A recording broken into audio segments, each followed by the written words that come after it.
Well, we are back. I'm Paul Dixon, and with me is... the original Hot D, but with more tears, Dan Young. It's disgusting, man.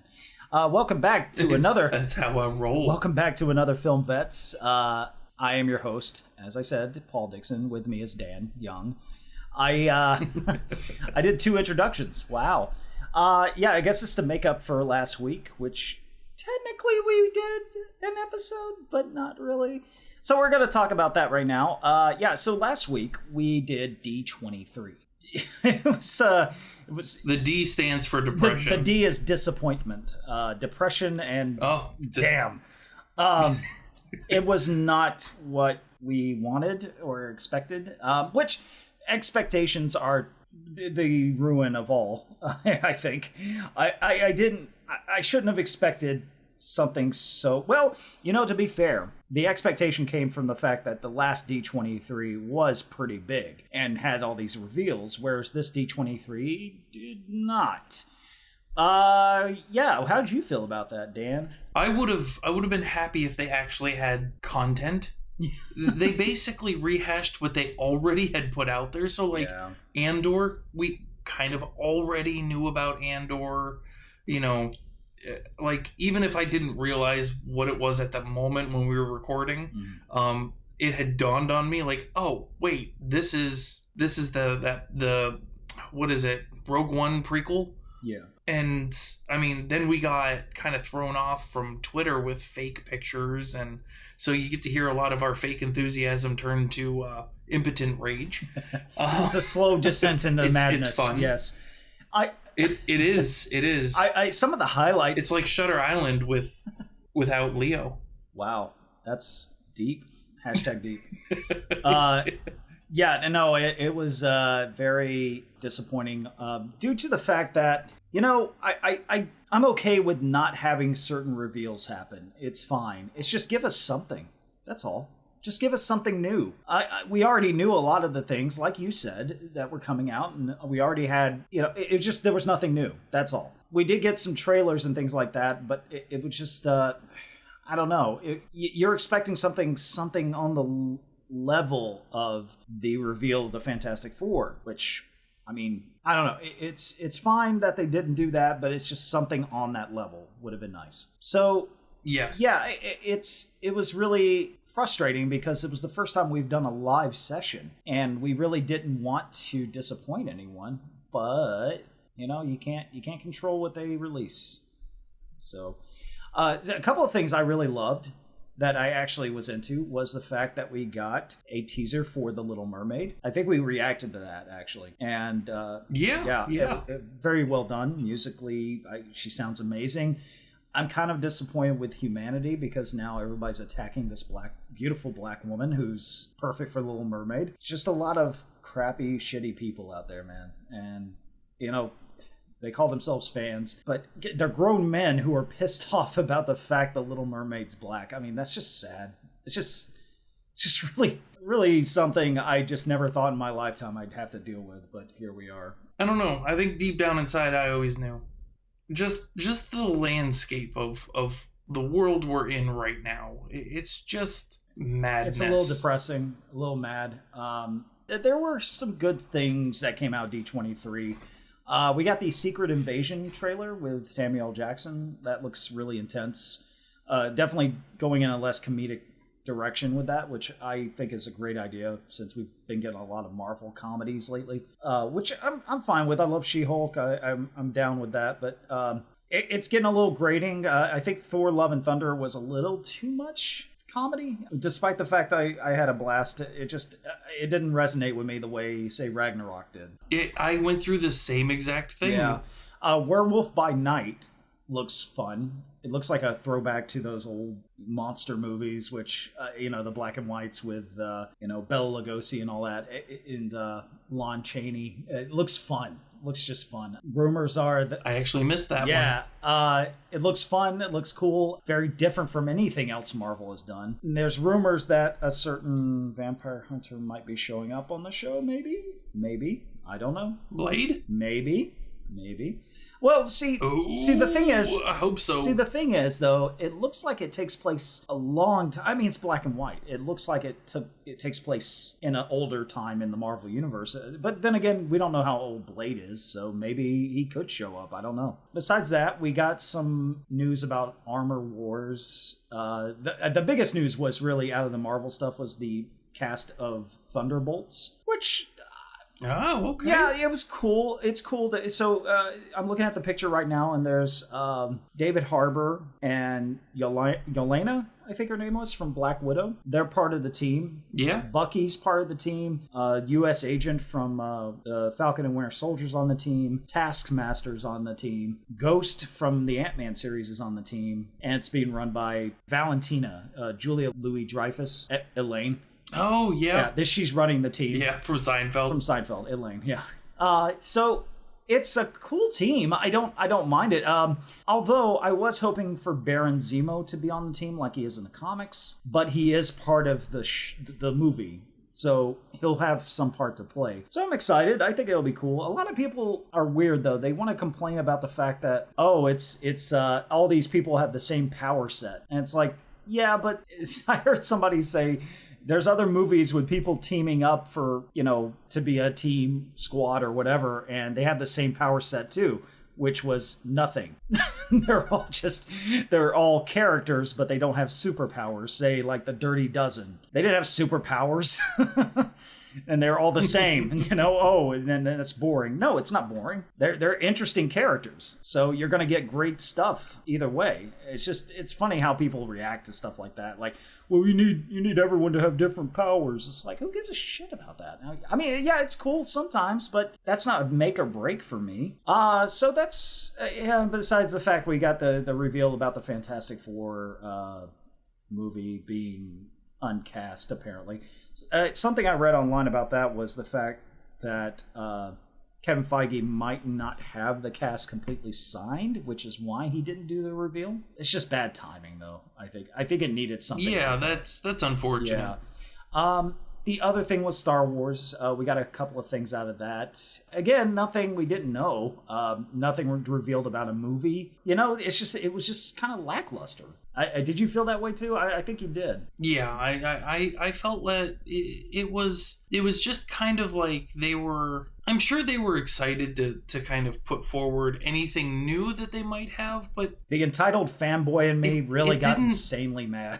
I was just like, oh man, this is so stupid. How dare they just give me new trailers of things that I know about? It's like, come on. I mean, on that level of my mind, I'm like, well, it's pretty stupid to get angry about this. They did give something. It's just, at the same time, I was expecting really big stuff, but it just wasn't. And that's exactly it. Yeah. I was expecting something big, like even if it's just that one gem, and we didn't get it. It's just all gravel. Yeah, it's funny because it's like it's the first time we did a live thing for Film Vets, and it's like, of course, nothing happened.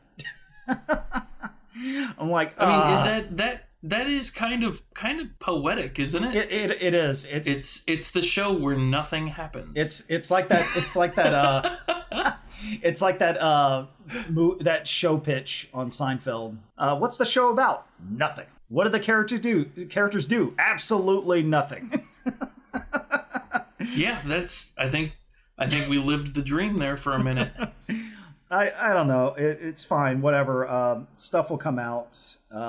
We're still going to go forward and stop missing any more weekly shows. I love doing Film Vets so much, and I felt bad just missing 1 week. I don't want to do that again. If anything, I want to increase the amount we do. So Are we going to make the D23 train wreck available for everyone to watch? Absolutely. I'm going to put that online. There might be some editing to shorten it down because we had a bit of lull here and there. So I'll go through the footage and just make sure. But we're going to put it on the Film Vets YouTube channel. And we're also going to make it as a podcast so people can listen in. And it will still be named, I think, appropriately, Socks for Christmas, because that just felt exactly what this is.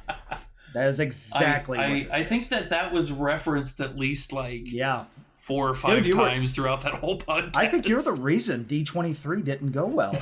I'm starting to put it all together. You are the reason. You shouldn't have said that, man.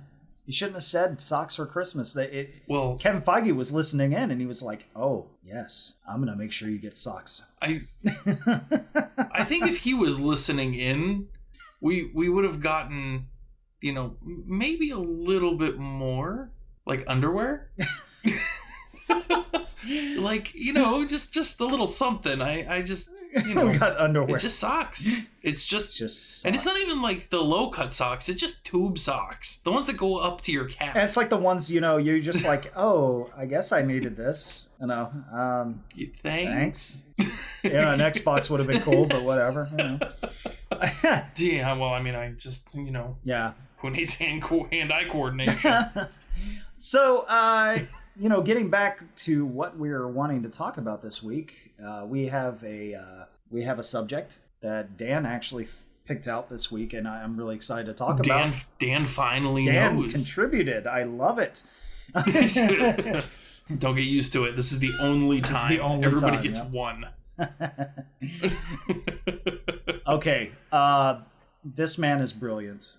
He has made one of the funniest films I have ever seen in my life. And yes, I was high when I watched it once, but to be fair, I watched it when I was sober too, but it's still funny either way. Still held up. And his birthday is right near mine. Oh, wow. That's amazing. Oh, yeah? Yeah. So this is Mel Brooks. Mel Brooks. Mr. Mel Brooks. Yes, he is a veteran, which is why we are going to talk about him today. Can you give us some background on Mr. Brooks? Well, Mel Brooks was born in Brooklyn, New York, in 1926. June 28th, baby. His parents...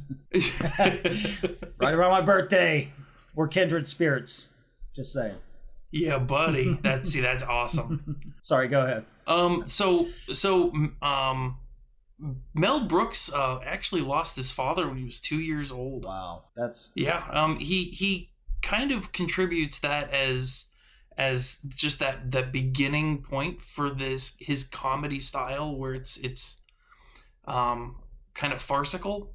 Mm-hmm. They actually were originally from Poland, so this is before the war, right?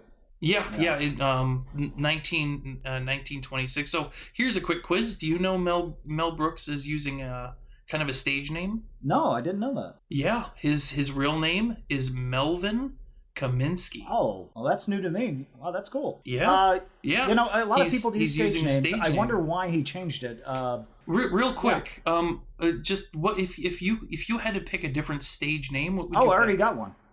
So I had a stage name ready to go, and everyone, and I mean everyone I brought it up to, told me not to do it. I didn't think it was a bad stage name, to be fair. I think it's still a great stage name. What was it? It was my grandfather's first and middle name, which is Lewis Everett. I thought that was a good name, and people were like, "You're not a Lewis Everett." I'm like, "Well, I know I'm not, but it's a stage name." No, you're a Paul, but you would be going as a Lewis. Yeah, I don't see a problem with that. I think that's an awesome stage name. Thank you. You're the only one. It sounds like you put a lot of thought into this, and it's kind of a tribute to your grandfather. Yeah. I think that's beautiful, man. I think that would be great. Thank you. Real quick, if you had to pick one for me, what would it be? Oh, I always go back to your porn name. Scott Hollywood. I just love it so much. You know what? That's the one I was thinking too. I knew it. So I'm glad we agree. Scott Hollywood. You sound like a Mortal Kombat character. Like, I'm gonna play a Scott Hollywood versus Luke Cage. Obviously, Luke Cage, Johnny Cage. I combined Luke Cage with Johnny Cage. Wow, I am alive. I promise. So yeah, that's stage names are, interesting. I'm always fascinated to hear when somebody changes their stage name. Like Tom Cruise was originally known as, I know his last name, but I can't remember his first name, but Mopother. and he changed it to Cruz. Ah. Yeah, and actually, what's interesting, he has a cousin that kind of looks like him a little bit, but taller and blonde, and he goes by Mopother in everything he does. And he actually was on Lost. Interesting. Yeah, he was on Lost. He was. He's. If you see him, you'll know who I'm talking about. Actually, I'm gonna find him right now. Mopother. Mopother. I might be pronouncing that wrong. Yeah, William Mopother. He was in Minority Report. He made a cameo in that too. Oh yeah. Do you know who I'm talking about? I do. Yeah, I'm gonna send you. I got this thing called Facebook. I'm gonna send it through that the link of his stuff. Well, it's just his IMDb. It's just his IMDb. Well, while you're doing that, I'm gonna kind of push ahead if that's all right. Yeah. All right. Did you know that Mel Brooks was working on getting his degree in psychology?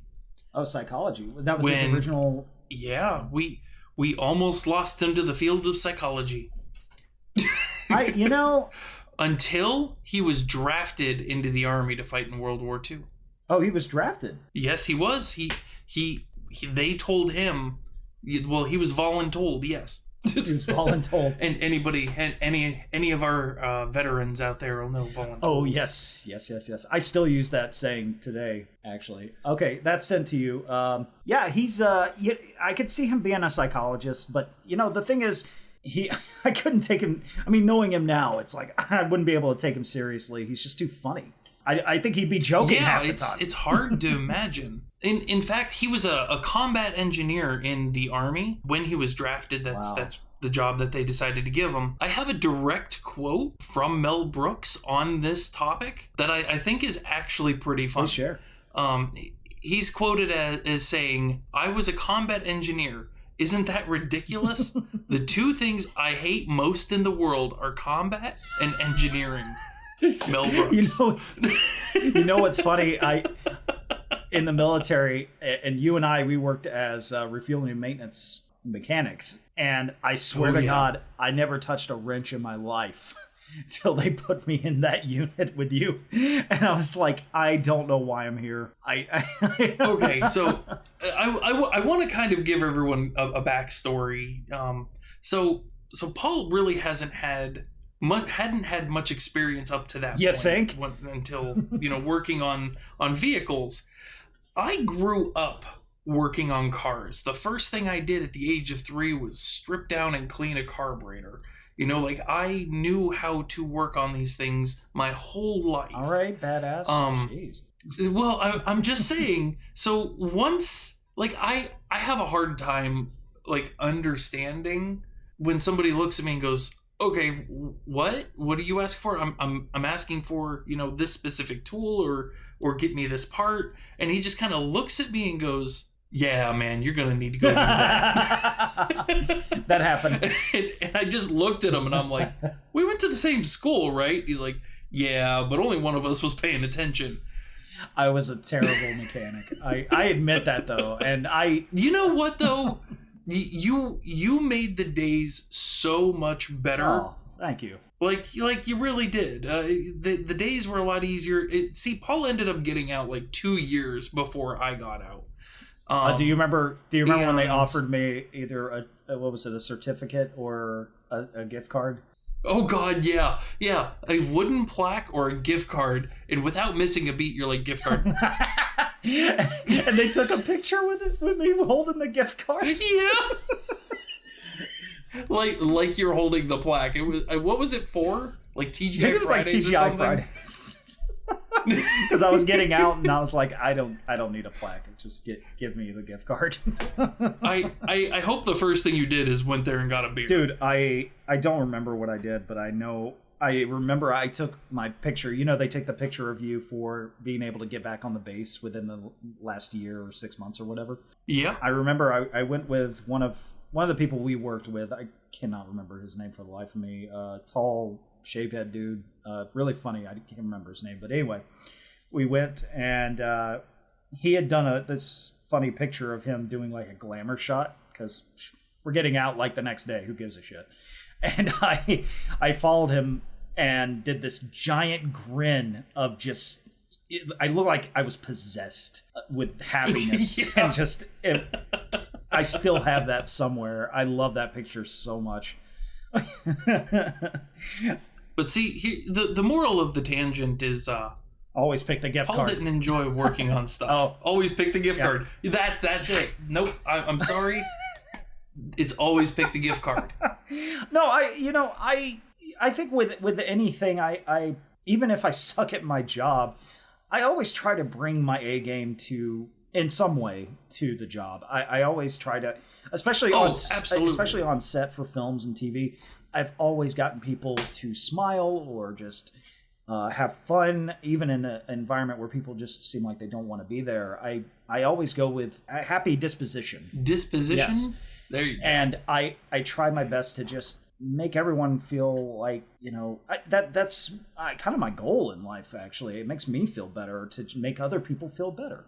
So I guess I didn't think consciously about it when I was back in the military, but I really did try to do that, and it backfired a lot. Like, I remember one time I did this prank. Actually, I did a couple of pranks. The first one was I pretended like I was spitting up blood. And I just wanted to mess with some of the guys. And there was one airman was like, the immediate reaction he had, apparently, he told me afterwards, was, oh, man, he's going to get out of work again. I was just trying to make him laugh. And it's because I was going to college at the time. Whatever.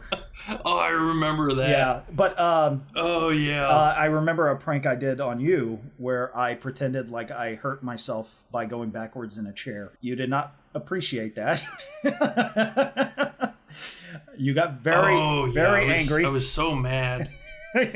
Well, because you went backwards, and I'm like, oh man, and I you being my friend, my first instinct is, oh, you must have got hurt. I need to come help you. And you're like, I got you. And I'm like, oh, I'm going to really hurt you. It's in my defense, I get it from my family. They love to prank each other. They're worse than me. In hindsight, it's amazing. Yeah, but maturity changes all of us. But my parents still do stuff like that, especially my mom. Going back to Mel Brooks. And pull him back to center. Yeah, going back. We're going to be doing, this is the format we're going with, by the way. If you don't like it, I'm sorry, but this is what works for us, is we go on tangents and we come back to the center. Back to the center. Like a drunk blind squirrel trying to run a maze. Dude, okay. I'm sorry, I got one more tangent. Today, I was walking in the park and I saw the cutest thing ever. I love watching dogs in the park with their parents, their owners. And this one woman had, it looked like a German Shepherd mixed with a Husky. It was a beautiful dog.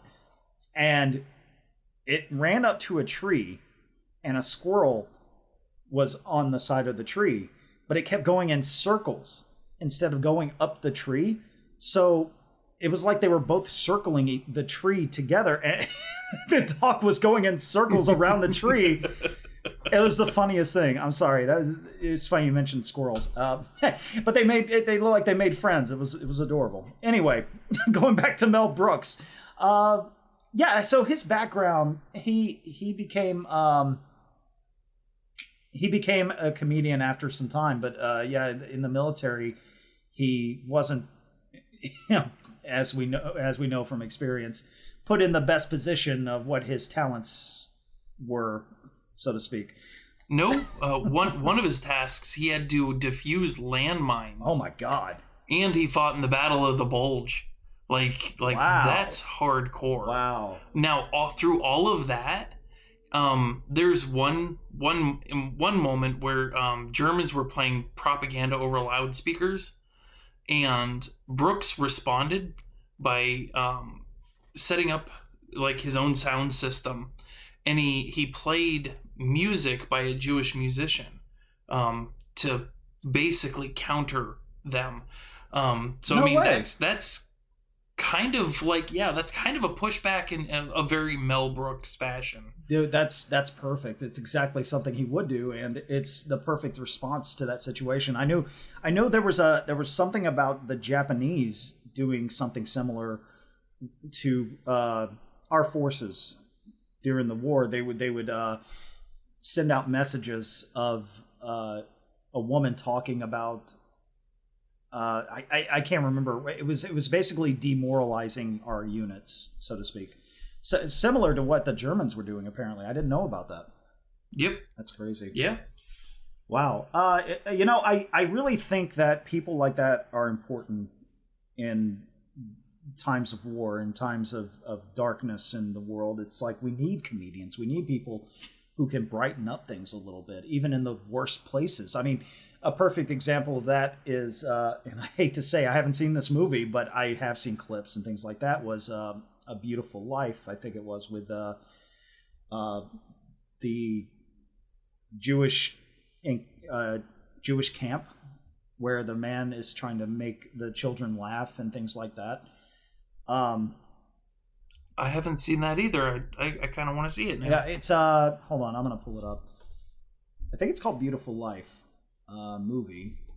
I might be wrong. Hold on. I'm sorry. Life is Beautiful, I think. No. It's the same actor, I want to say.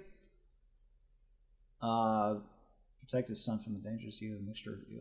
Oh, yes, that is the movie. So, an open-minded Jewish waiter and his son become victims of the Holocaust. He uses a perfect mixture of will, humor, and imagination to protect his son from the dangers around the camp. It's Roberto Benigni, who won an Academy Award for this film.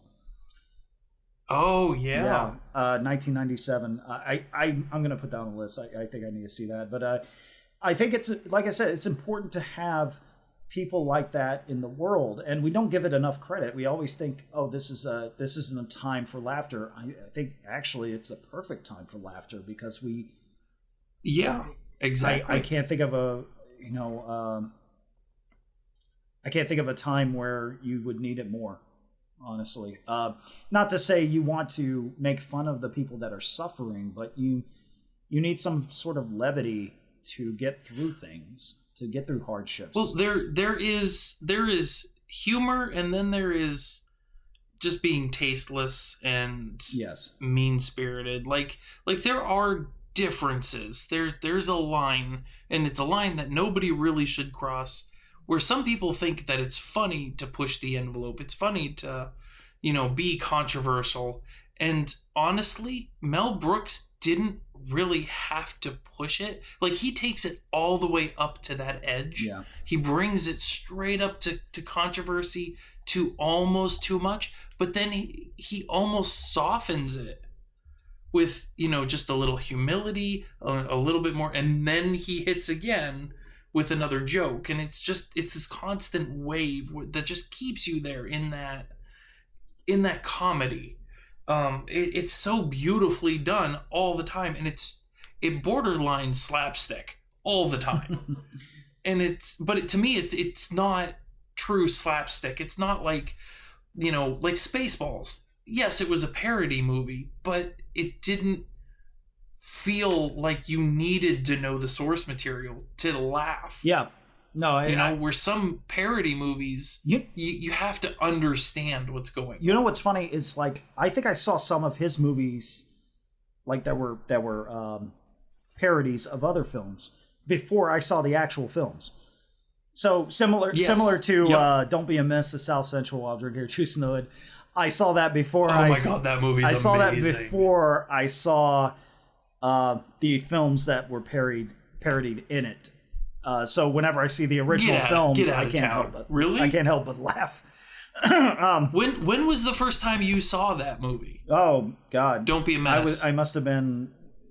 It was after it came out on DVD or VHS, but it was way before I saw any other film, Boys to Men or any of the other ones. There was one I saw recently. It was the scene where it's in the store, where he says, "What did you say about my mama?" Yep. And I'm gonna see what the. So okay, I saw the scene originally in the Don't Be a Menace, but then I watched the film that was originally from which I'm trying to find. Menace to Society. And I saw that only a couple of years ago. So I'm watching this scene, and he says it, and it's very similar in the camera and everything. And I'm just like, I just laughed because and it's such a serious scene. It's such but I associate it with the original, Don't Be a Menace, the movie I saw first. Now the Wayans, that they take it to that limit, but it's still tasteful. It's just they did for a while, clearly beyond. Yeah, they did it for a while. They what they did, they were pros at. They nailed it. Yeah, but I still think the trailblazer of that comedy style really was Mel Brooks. No doubt. Now, just to kind of finish off his military history, he was discharged as a corporal, and then from there he started performing stand-up comedy before he started writing for TV. Oh wow! I always hear comedians do stand-up first. I'm always surprised when certain actors they did stand-up before they hit it big, like Michael Keaton. Had no idea he did stand-up comedy before, and it makes sense with Mel Brooks. Stand-up comedy is, in my opinion, one of the hardest things to do, especially if you're trying to make people laugh. It's something I want to explore whenever I can actually write something. But yeah, and I've always wanted to try stand-up comedy. Yeah. The problem that I have is I am so unfocused. I don't know what would come out of my mouth when I got up on stage. Well, I think that's the beauty of it. Now, the thing about stand-up comedy that a lot of people don't know is even when it seems like it's chaos and they're saying things, blah blah blah, it's improv. It's not. Everything is meticulously, if they're good. But see, that's what I'm saying. I've always wanted to try stand-up, but I can't guarantee anything that would come out of my mouth. Well, it would not be meticulous. It would be messy and shameful. There will be tears, probably with me on stage. I may or may not be wearing pants. It's just chaos. Maybe don't have drinks before you go on stage. I would be stone sober. Oh, wow. That's sad. Maybe you shouldn't do stand-up, Dan. Well, there's clearly a reason I haven't done it. The gods will not will it. So, yeah, I love that. It's some great information about his time in the military. I think let's go forward and talk about his films. Absolutely. What is your favorite Mel Brooks film? That is not fair. That's life, baby. It's a solid tie with all of them because they all have such a different flavor. Between Blazing Saddles and Young Frankenstein, you've got Robin Hood, Men in Tights.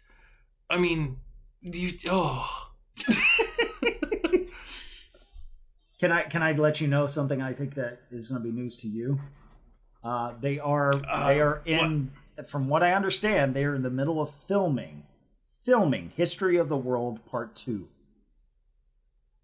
Oh, yes. Yeah. That would be amazing. There are actual set pics I saw recently. So it's happening. When it's going to be released, you got me. But yeah, I'm very excited for this. It's going to be a TV series. What? Sequel. Oh, that's even better. Sequel to the 1981 film. There's a whole cast. Johnny Knoxville's in it. Interesting. That's going to be weird. Johnny Knoxville's strange in the fact that he can be a good actor. He really can. He has the potential. He just doesn't care to use it. It's like, I don't know why. It's kind of like Adam Sandler. Adam Sandler, whenever he does a film that's like Uncut Gems or Punch Drunk Love, he is just knocking it out of the park. But most of the time, he's doing Grown Ups 3. Yeah, weird. Dude, come on, Uncut Gems. I saw that film in the theater. I was like, damn, he is a powerhouse actor when he wants to be. I like every time he's done a film. When he wants to be. Every time he does a film like that. Spanglish. I thought that was great too. But Punch Drunk Love is probably my favorite of his. He was just, it took everything of his strengths as an actor and just pinpointed exactly how to utilize it in the best possible way with that film, I think. So anyway, History of the World Part 2 will be on Hulu, an 8-episode variety series. I cannot believe this is happening. This is insane. Nick Kroll's in it. It's insane. Anyway, so back to being the best film. I mean, I know that's a. You know what? I think I'm going to go with my. Sitting here really thinking about it. The movie, like, I don't know if I could say it's the best movie because what kind of metric do you have for Mel Brooks movies? Look at the producers. You can't get any better than Springtime for Hitler. I mean, come on. That is hilarious. But I would have to say the movie that was definitely one that I would go back to constantly, Spaceballs. Spaceballs is classic. I can't say that it's the best, but it's definitely one that I always went back to. So interestingly enough, there are a couple of films I have not seen. He doesn't have a large filmography, but I haven't seen The 12 Chairs. I haven't seen Silent. Ooh. I haven't seen Silent Movie. Well, I think I've seen Silent Movie. I'm going to go back and look. I'm not sure. High Anxiety. Life Stinks. I haven't seen those. I've seen Life Stinks. I haven't seen. I saw that so long ago. I never saw that. So with that context, that was funny. With that context, I have to say my favorite. It's hard because I want to say Blazing Saddles, but that's objectively. I feel like Blazing Saddles might be his best film, but personally, Young Frankenstein. Oh God, yeah! Young Frankenstein's amazing. It's so funny. It's so perfect. It's Gene Wilder doing everything right. I love it so much. And the scene where the first time you see him and he stabs himself, it doesn't get any better than that. I don't know. Like, there's just so much. And I have a lot of love for his other films as well. Spaceballs, of course. But Robin Hood Men in Tights. And I loved that. And I know a lot of people don't like this film as much as his other filmography movies, but Dracula Dead and Loving It gets me to laugh every single time. I don't care if it's honestly stupid. I love it. I keep forgetting that he made that movie. Really? But it's one of them that keeps resurfacing, and I think it's hilarious. Yeah, he's Van Helsing. Yeah. like that's hilarious. And he's but trying for whatever reason he's trying to get it's Leslie Nielsen. Yeah. That obscures it for me because it's like he found a way to write Dracula's role just around Leslie Nielsen. Uh-huh. And it's so perfect that it's for me it's hard to remember it's a Mel Brooks movie where a Mel Brooks movie tends to have the story kind of turn on itself and it kind of contorts a little bit and it has its high and then it has another high and another high. Whereas Leslie Nielsen is so dry with his comedy that you don't know if he's actually trying to be funny or if he's just trying to act and the byproduct is funny. And it's hilarious. I saw an interview with him recently, actually, where he was just hilarious, just so funny, but so dry. And that sense of timing with comedy is so hard because you could screw that up really. I know from experience that dry comedy sometimes goes over people's heads and they just kind of don't laugh at But there's this particular scene in Dracula Dead and Loving It that always gets me to laugh, and it's so stupid, but I love it. Which one was it? So, God, there's so many, but this one specifically is when there's these 3 vampire women that come to Renfield's room before he's possessed and he's taken over. He's trying to go to sleep, and these 3 women come into his room and start humping the furniture. And they get into bed with him. And he's just like, "What are you doing to the furniture?" And they get into bed with him, and he's like, "This is wrong. Run me." And Leslie Nielsen's walking by, and he does a double take. He's just like, "Oh, okay." He goes, "Whoa!" And he just tells the women, he's like, "I am ashamed of you." It's just, I don't know. And the fact they start floating away, and he's like, "And stop doing that." And they just start walking. I think it's actually only 2 women, but that's such a great scene. It's so perfect.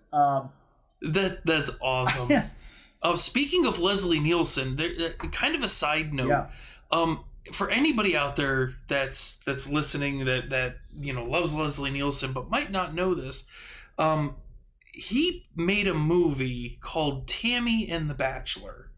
And the first time I watched it, it's a much older movie. If you have a chance, hunt it down, watch it. It's worth the watch. Beautiful movie. But when I was first watching it, I didn't realize it was him. Because I didn't put it together. I didn't look at what actors were in it. I was just looking for a nice old movie to kind of, shake things up and watch that would be different. So I'm watching it, and it took a second, and I looked at him, and I'm like, "Is that Leslie Nielsen?" I'm like, "Oh my God!" Now I'm a straight dude, like straight as an arrow. I already like where this is going. like crazy. And I looked at him, and I'm like, "Damn!" I'm just kind of like, you gotta bite your fist. He was hot. Dude. Even by back then standards or today's standards, he was hot. I've never seen this movie with Debbie Reynolds. Oh, wow. Tammy and the Bachelor. Dude, you have to watch it. I'm looking it up right now. Watch it. Like, when you have a chance, watch it and let me know what you think of it. I want to hear on this on the podcast what you think of it. We got to make a note of it and come back to it. Damn, Leslie Nielsen is hot in this. One other... Yeah, dude. Google it. I did. Yeah, I'm looking. Leslie Nielsen back. No, I'm telling them, the people listening. Oh. Go Google Leslie Nielsen, like young Leslie Nielsen. Dude, he looks like Alec Baldwin. That dude is a smoke show. Yeah, he's a good looking dude. But like a very attractive one. Is this a comedy?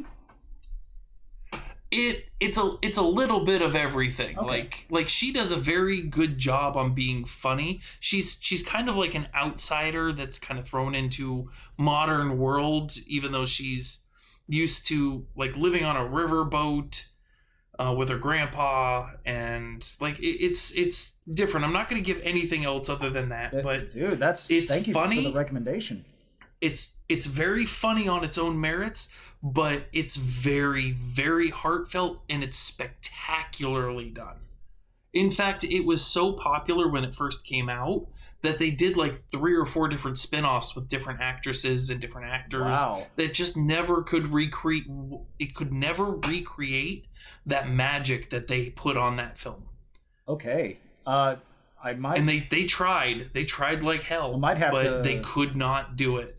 Yeah, I might have to track that down. Thank you. I love recommendations for films like that. That's cool. Absolutely. So I did have one more quick, really, really quick detour since we're already kind of in the weeds, real quick. Okay. By chance, did you hear Constantine is getting a? Oh yeah, I was gonna bring that sequel? up. I'm glad you did. I'm just so excited. I know, and Keanu Reeves. I think I sent you the release of that when it came out, but I know you were kind of taking a break from social media. Well, yeah, I'm for anybody listening, I'm currently taking a break from Instagram and Facebook. So you, at the end of the show, you're not going to hear the standard fare of you can find me here or here. You're gonna hear some different stuff, but we'll get to that bridge. I'm always down for different.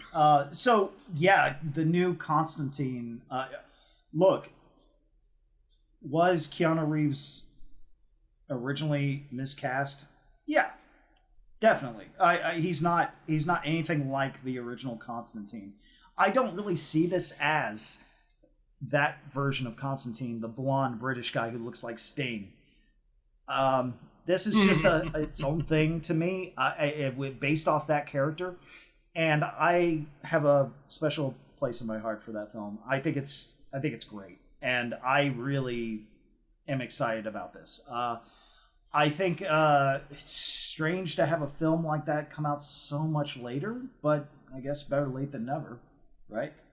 Yeah, absolutely. Yeah. And to anybody that has a grievance that he's not close enough to the source material, listen, we've all been through Crisis on Infinite Earths. We've all seen alternate versions and the multiverse and everything. Just swallow your pride, accept it's just a different multiverse of Constantine. Thank you. And get over it. Thank you. And they got the... Just wanted to throw that out They there. got the TV show where he is British and blonde. That happened. So you have... Yeah, but they're some people are just I know. never happy. You're never happy. I get it. I mean, I'm one of them, but well, it's just like... It's going back to the I just have to ignore the hypocrisy. Yeah. It goes back to the whole Little Mermaid thing. It's like, just... You still have... the cartoon you can go watch. You can go watch that right now. Nobody's stopping you. And now there's this new thing. I got obsessed with watching this, they're like TikTok videos of moms recording the reaction of their children, their black children, watching the trailer for The Little Mermaid, and they were getting so excited. It brought me to tears. I was like, wow, this is something for them. And it's just like, why can't they have that? What was the big deal? There's nothing wrong with it. Nothing.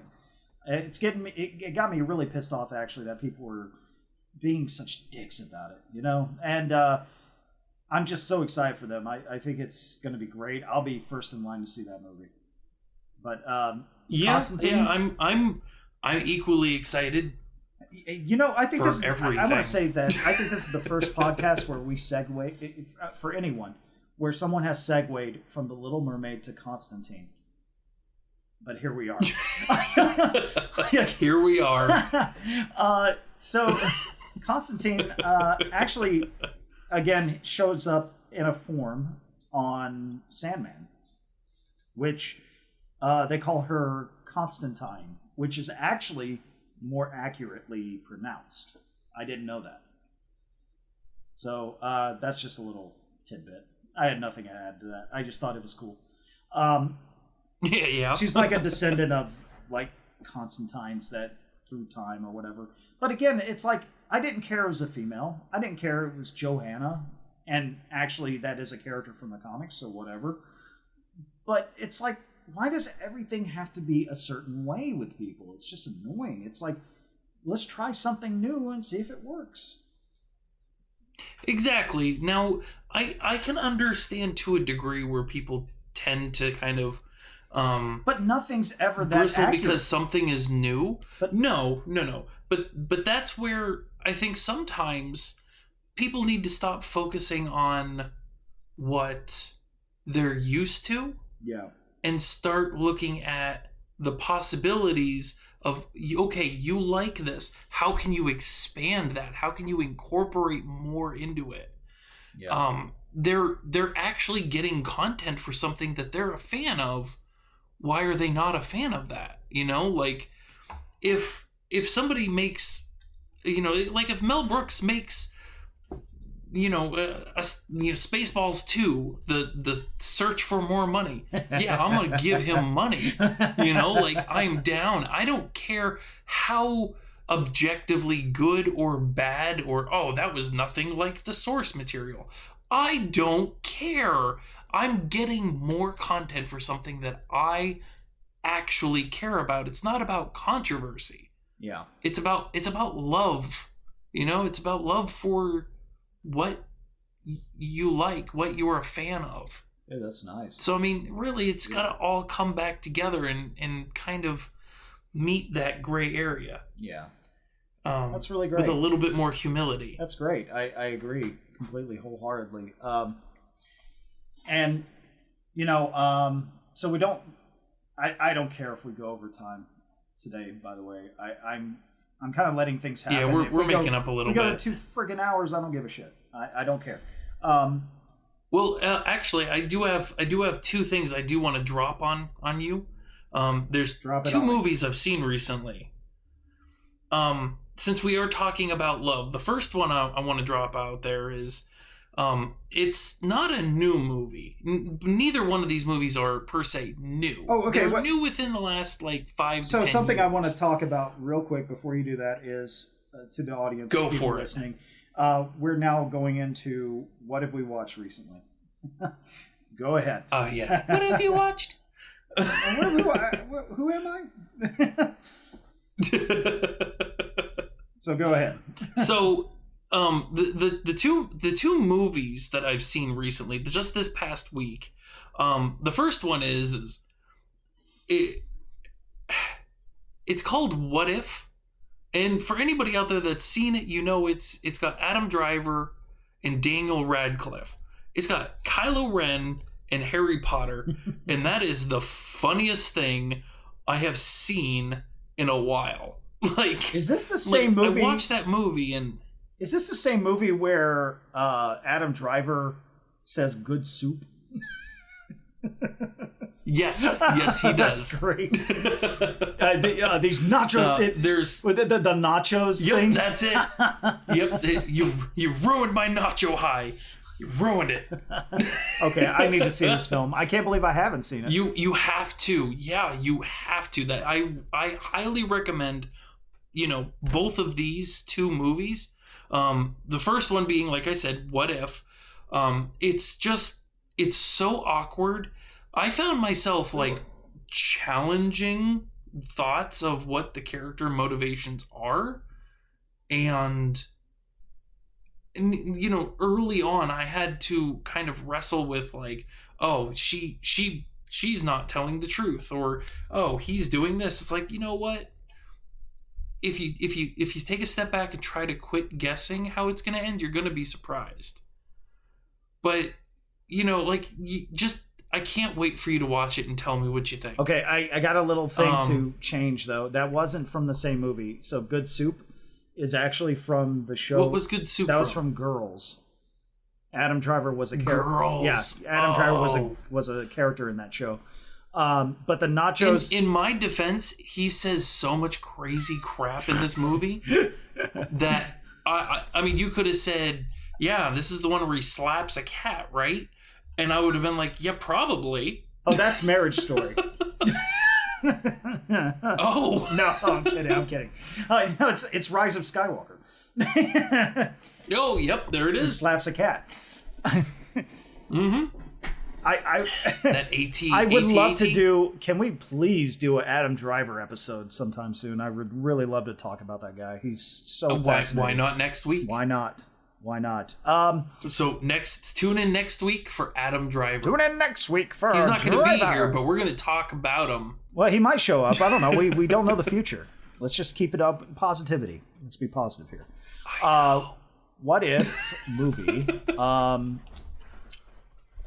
Yeah, I'm gonna add that to my watch list because. Yes. Now there is another one. Now, I started watching my second movie on this list, and the movie's called The Right Kind of Wrong. Oh. Now, the premise of the movie, and it's a little obscure, but have you ever seen True Blood? Yeah. Oh, Jason. Do you remember the brother? Jason from True Blood. Yes. Yeah. Yes, that's exactly who the lead character is in this movie.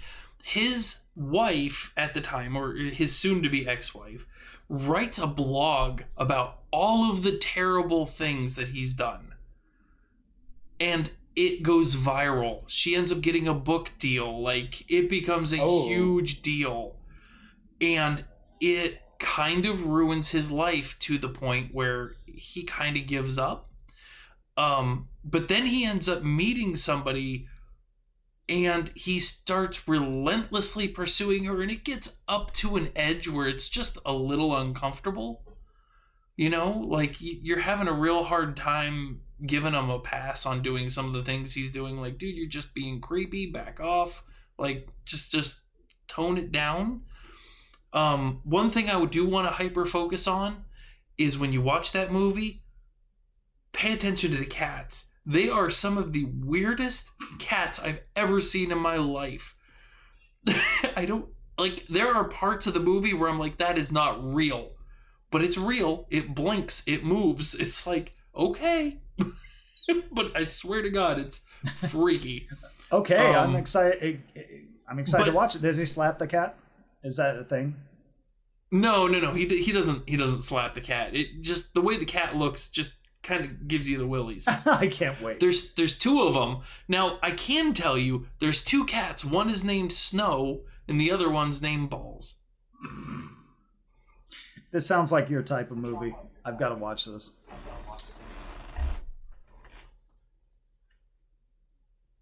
Hello? Exactly. Are you okay? Yeah, my headset decided to go ahead and give up the ghost on me. Yeah, you sound different. Yep, give me 1 second. You go ahead and tell everybody what you're watching lately. Yeah, so this past weekend I saw this film called Barbarian, which is in the theaters. Now, the interesting thing about this movie is it's very, very important, according to the everybody that's watched it, to not spoil the film, to not say what it's about necessarily beyond a certain point. And I think that it really does add to the mystery of what happens, because I was on the edge of my seat the entire time, not knowing where things were going to go. And it took so many twists and turns that I had a blast watching this movie. And the horror I'm excited. It got under my skin. It really did. There are scenes where a character is looking down a dark hallway, and I'm like, this is creepy. This is so damn creepy. You don't know what's down that hallway. And then that person goes down the hallway, and you're just like, I don't want to talk about what's down the hallway, but so let me just give a generalized premise so that there's no spoilers, of course.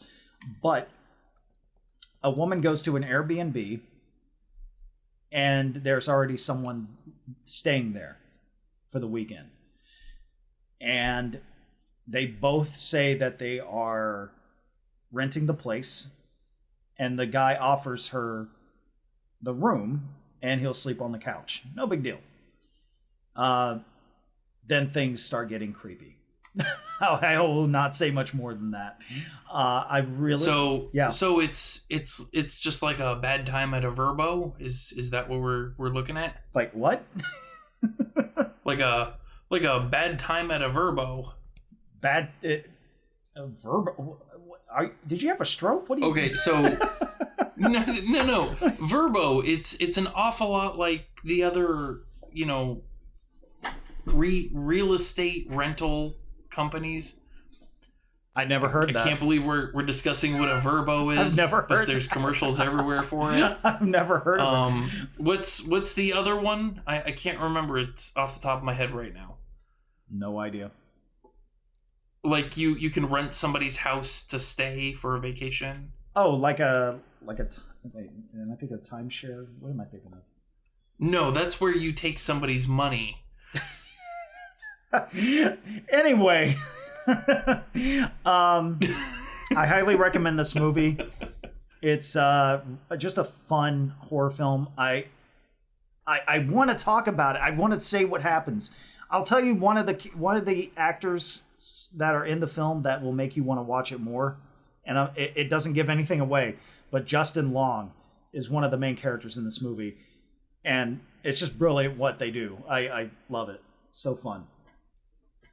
Okay, so yeah, and I'm absolutely in on that. Yeah, because all I have in my mind is Justin Long from like Dodgeball. Yeah, from Accepted. Yeah, I will say funny this, Justin Long. So I'm in on this. There was a scene it was so funny. I cracked up so much at this scene with him. I was laughing because the scene it goes on for a good 2 to 3 minutes of him doing something, and I was laughing so hard the entire time. It just in a horror film.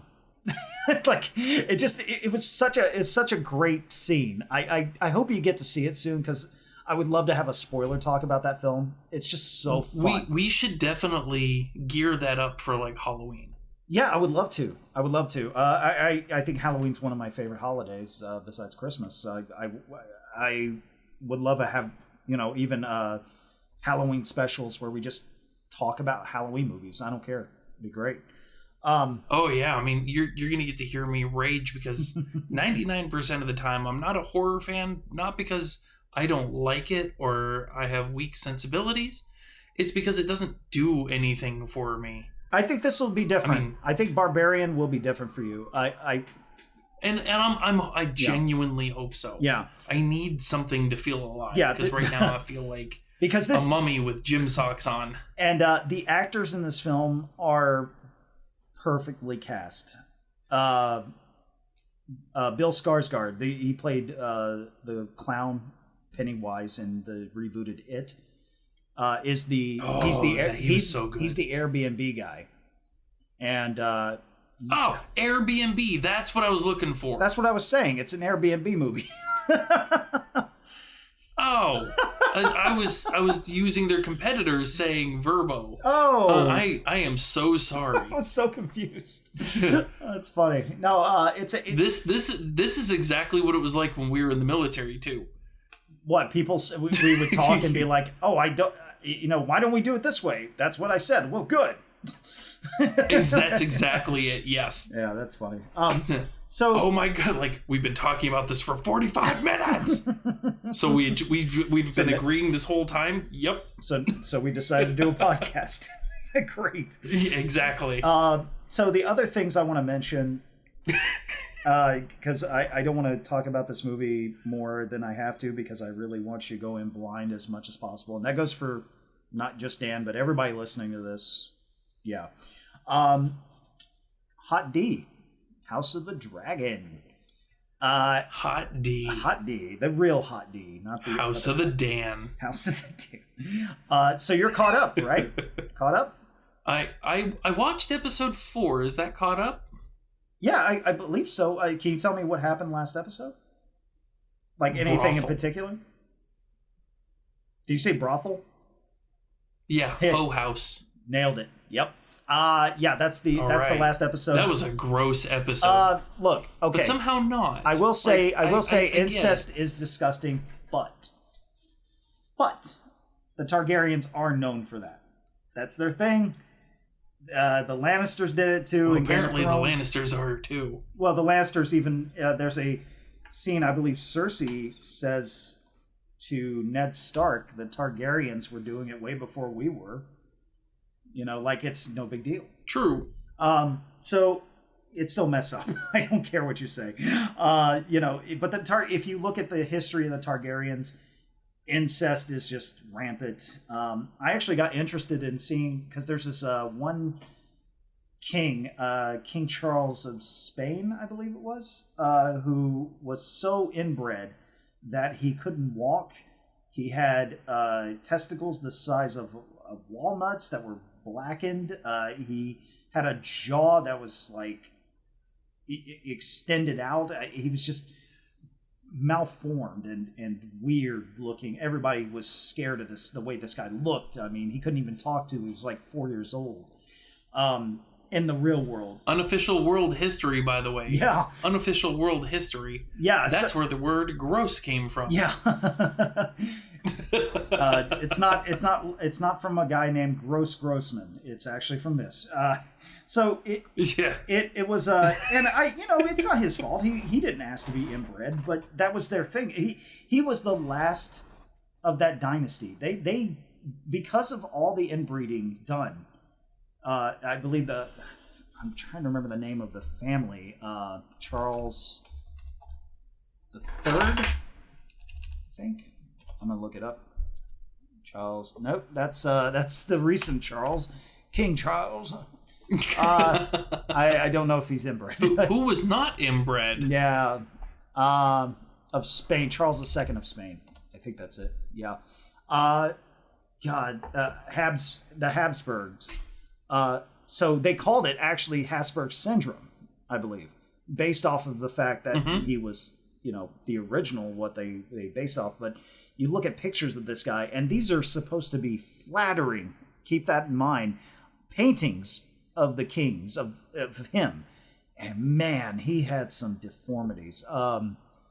It's just fascinating to me. Now, there are some paintings that make him look better than he did. But the ones that are accurate, wow. It's really something.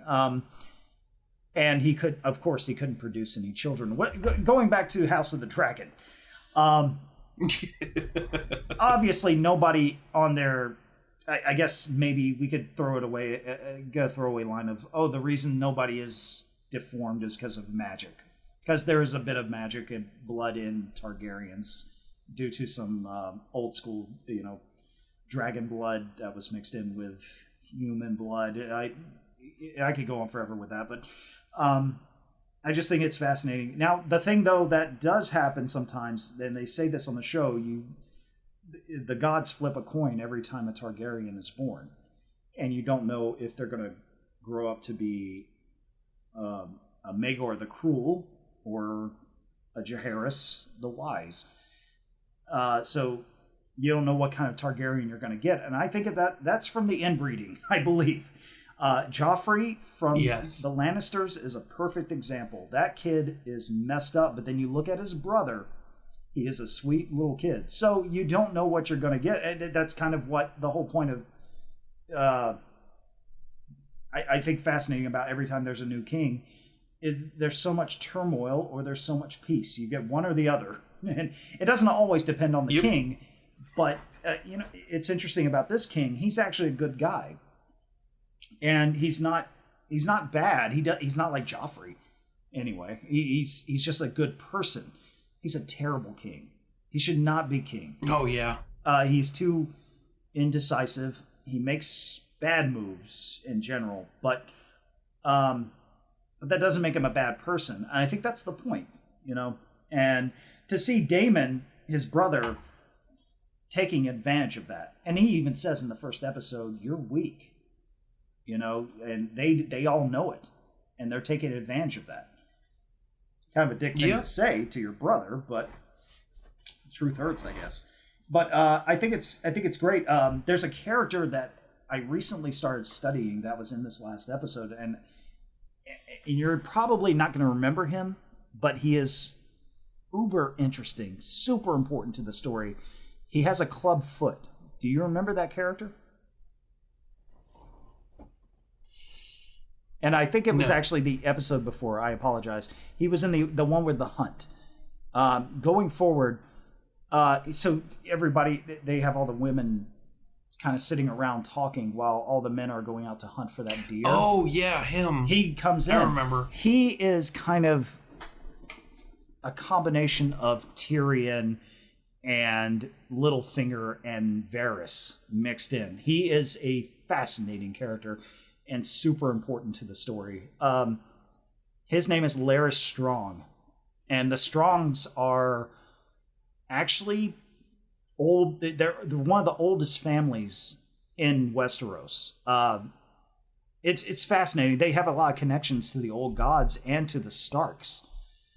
So it's just really cool that they're putting him in there. And if you watch the other episodes, he's there, just kind of there, looking around and paying attention to everything, because his whole thing is, okay, I can't go hunt with the other men, but I can listen to what other people are saying and take that information. And that's his whole thing. I think it's brilliant. It's super cool stuff. That is pretty brilliant. Yeah. I'm excited for that. Yeah, and his brother, who we've met a couple of times, actually in the brothel scene, he's one of the gold cloaks that catches her and lets her go. That's his brother, Harris Strong. I think it's Harold Strong. He's super important to the story as well later on. But he's kind of the opposite of Larys, where he is considered one of the greatest fighters in Westeros. He's just a brute of a man. So I think it's just fascinating to see that. And I'm excited to see more of those characters. My favorite scene from this last episode was the fact that we finally actually found out what happened between, I want to say Daenerys, Jesus, Rhaenyra and Kristen Cole, the Kingsguard, and the fact that he actually did forsake his vows and had sex with her. That was something of a lot of back and forth in the book, actually. So it was pretty cool to see that finally happen. And I know a little bit too much. I've spoiled myself, but I read the book a while back, and it's still fascinating. It's so fun to watch, but I can't wait to see where that goes because it's going to get real. They're actually switching the main two actresses in the next episode, not this upcoming one, but the following, and then going forward, it will be the older versions of those actresses. So, okay, yeah, which they did. They cast those two actresses first, and then they cast off of that for the younger actresses. So technically, yeah, they were the stars in the first place. So it's going to be cool seeing that. And the Dance of the Dragons, man, I don't know if you know much about it, but shit's about to get real. I actually know absolutely nothing about it. Good. Yeah. So I am coming into this completely blind. Yeah, it's fascinating and terrible. What happens? Nothing. It's war, and I'll leave it at that. It's never good.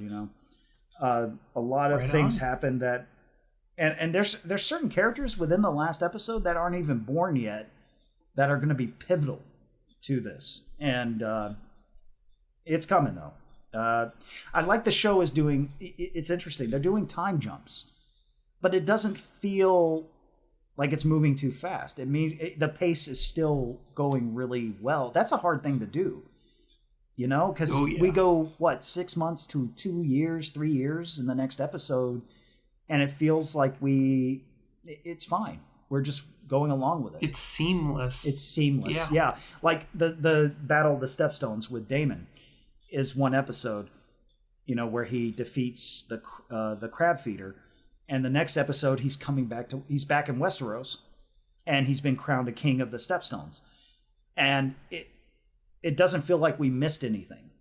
It feels like we're hitting the beats of the important highlights of that time, and I love that they're doing that. It's brilliant.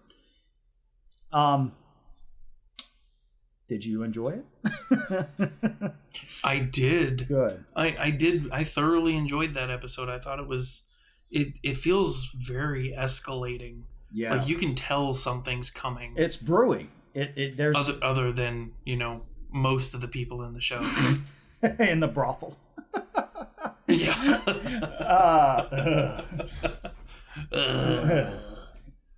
One of my favorite scenes also I want to point out at the beginning is when the lineup of men, they call it a cattle of men, coming in to propose to Rhaenyra. I can't remember if it's Rhaenyra or Rhaenyra, I'm sorry. But, you got the first guy who's like older than time, and she's just like, I don't want this old guy. But do you remember the young kid coming up? Yep. Yeah.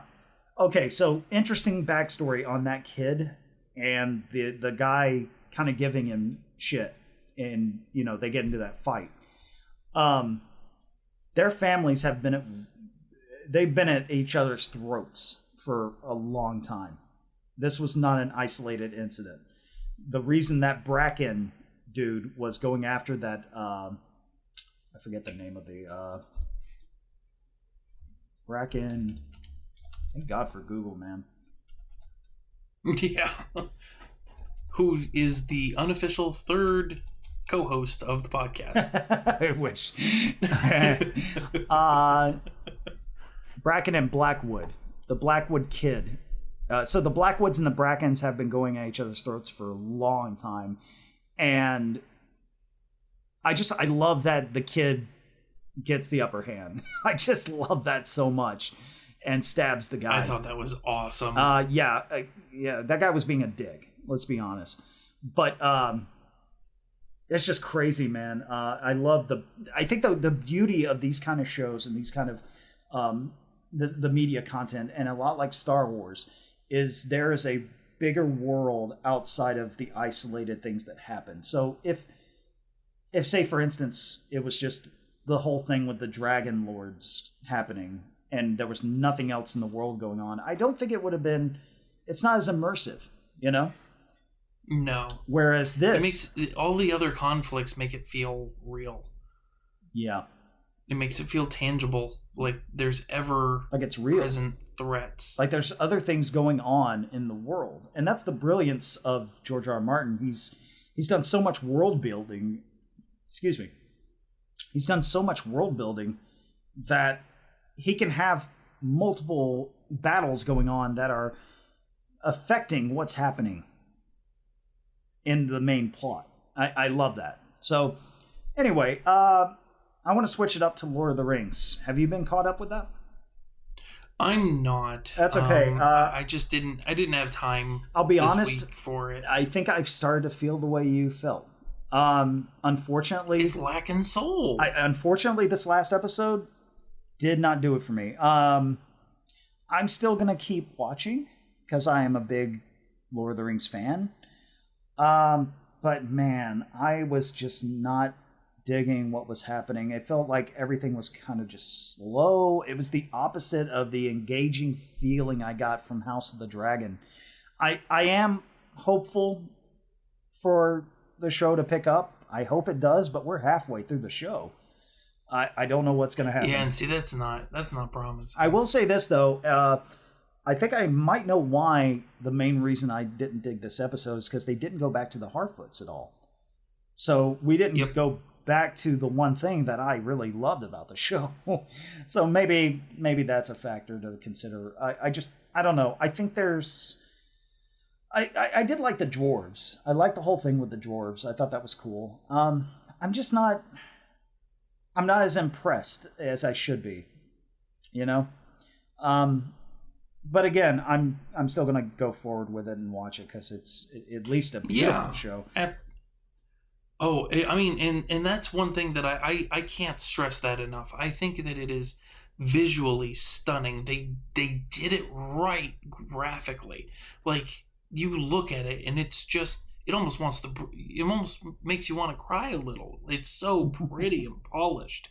Especially when you're looking at like the elven cities, like the dwarven cities feel gritty and just clearly subterranean. Like they really did their homework on the sets. The problem lies in the fact that anybody can go through and recreate a set and set an environment. I mean, really, that is easier than going through and having to put people in it and make them consistent. It's about the story. Give them the history. It's about the story. Exactly. And I do feel like they're putting things in position for the story. I will say that. So, but I feel like it should have been done episodes ago. I feel like we should have got all the main characters. Yeah, absolutely. But we're getting more characters. We're getting more backstory. We're getting more. And it's just like, okay, let's get to the meat and bones of this thing. What are we doing? You know, where is this going? I still don't feel like we're there yet. That said, that could happen next episode. We'll see. One of my biggest grievances. Yeah. When it comes to certain shows, what makes or breaks a show personally for me is when a show coddles the viewers, when it's giving them baby steps. It's kind of spoon feeding you little by little before it lets you eat solid food. You know, like it's not dropping you into the story. Even if it's jarring, it doesn't let you think for yourself. It's just too slow, I think. I think that's exactly it. I think, and I don't mind slow sometimes, most of the time, actually. There's I don't know if that's getting picked up. They're coming for you. They're coming for you, Barbara. They're coming to get you, Barbara. Yeah, I hope it picks up. That's all. I'm gonna stick with it. Did you watch She-Hulk? Are you caught up with that? I watched The Abomination's parole hearing. I love that. I'm sorry. I know some people might have a problem with the way they're doing the characters being comedic, but him having like... Oh no, it was hilarious. Him having this cult of women, I just love that so much. That is awesome. It was a nice way to kind of tie a bow on it. Yeah, because we got to see him in Shang-Chi. Yeah, and then it brought that back. Yeah, he was supposed to be in prison. Yeah, and they even they did a whole trial for it, and I love the fact that he wrote a letter to Bruce apologizing. And it was actually pretty heartfelt. It was really nice. I'm a completely different person, really nice. Literally. It's like, oh, nice. You think of Edward Norton. Yep, exactly. So this last episode was her versus Titania taking over her name, She-Hulk, because she had... I have not seen that. Oh, that's fine. I'm not going to spoil it, but there's a great reveal at the end. Are you going to watch it? Or are you going to stick with the show? Or are you kind of... Oh no, I'm going to stick with it. Okay, I love that show. I will say, chance. I will say the end of this episode is probably one of the best endings. There's no after credit scene, but yeah, I'm really excited for next week. I think it's going to be probably one of the best episodes. Definitely, I don't get the complaint about the show. Honestly, I mean, if you don't like the jokes, fine. But to say it's not accurate to the comics is just so... You're out of touch. I always thought that what we're getting for She-Hulk right now is kind of exactly what the comic books offered. It's exactly... I mean, honestly. The comics were Ally McBeal meets comic books. I don't... Right, it's supposed to be almost a parody unto itself. Yeah, and because she didn't get these powers and then go through the whole with great power comes great responsibility and all that stuff. Like, the whole thing is supposed to be a parody of the hero's journey to somebody who doesn't want it. Yeah, and she's a comedic character who breaks the fourth wall constantly. I mean, and it's wonderful. Yeah. Like, if it's okay for Deadpool, why is it not okay? Exactly. And I've heard people complaining, well, Deadpool should be the only one. She did it before Deadpool. So yeah, she did it way before. And Deadpool doesn't have, the only... He's not the only person that breaks the fourth wall, and that's okay. It doesn't take anything away. Anyway, I'm still enjoying it. I'm not crazy again about the animation of She-Hulk herself. I think they need to do better next season if they do bring it back. I don't know why. She just doesn't look great. She just looks kind of not there, And they have a smaller budget, I would say, probably with that. But that's my only big complaint, really. And that's fair. I'm excited for it. I honestly... I'm on board. I love what they're doing with her. Great. Also, a show I'm watching, and I'll make this quick, You, which is now coming... That's creepy. It's a creepy show. That is... And I'm not watching You. No, it's creepy because you said you. I'm watching You, Dan, in the shower. I thought I saw you across the street behind the bushes. Just ignore the bear sitting on the counter in your bedroom. That's all I gotta say. The one holding a camera. Don't worry about that. Stop. So the show You, it's so... Honestly, I was laughing more than I thought I would be. There's some funny stuff where a guy is just obsessed with a girl. Have you watched it at all, or is that... No, I haven't seen it yet. I think I know actually nothing about this. You really should watch that show. I think it's up your alley. It's about this guy who... He's basically a sociopath, serial killer in the making, who is obsessed with a girl. I was not expecting the show to go where it went, but I really dug it. I really did. I actually got to see the second season's first episode with one of those what are they called, where they get a group of people, a panel of people to watch shows and give their review. You know, I don't know I forget what. Yeah. I got to see it through that, and a friend of mine was on the show. I was like, oh my god, I know him. Yeah, it's really enjoyable. Creepy as hell. I actually want to read the book too. But anyway, that's what I've been watching. Yeah, let's just touch on one more thing, unless you got more to talk about. But well, I got one more thing, and please. I'm not going to get too far into this because I just started watching it. And it's something that I wanted to pitch out to you. Ooh. Hey, Paul, how would you like to watch a movie with Doc Brown, Batfleck, and the guy from Office Space? I mean, yeah, but what is this? That sounds awesome, right? Yeah. Christopher Lloyd, Ron Livingston, and Ben Affleck. It's a more dramatic kind of movie. But, you know, Christopher Lloyd is the kind of comic relief. He's really funny for the parts I've seen so far. I'm about 25 minutes in. It's a movie. It's called The Tender Bar. Oh, The Tender Bar. I haven't seen that yet. You should watch it. Yeah? What I've seen so far, I absolutely love it. It's so heartfelt.